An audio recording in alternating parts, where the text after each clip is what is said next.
Good morning, friend. My name is Sauli Vijay Mugre. I am explaining structure of kidney. Very good. The main function of kidney is to separate nitrogen waste. They eliminate toxic substance from the body. They play an important role in hormone regulation. They also maintain pH of body fluid. They produce calcitriol and renin.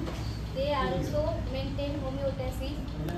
किडनीचे मुख्य कार्य nitrogen युक्त घटक वेगळे करणे आणि बाहेर काढणे आहे. तसेच शरीरातील पाण्याचा स्तर स्थिर ठेवण्याचे काम किडनी करत असते आणि तसेच शरीरातील विषारी घटकांना सुद्धा बाहेर काढण्याचे काम किडनी करत असते.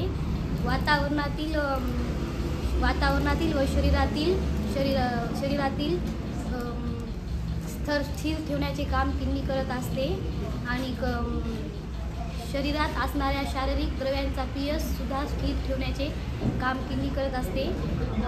किडनी ही 3 आवरणाने आहे. एक आहे रिनल फॅक्टिका, दुसरी आहे ॲडिपोज कॅप्सूल, तिसरी आहे रिनल कॅप्सूल.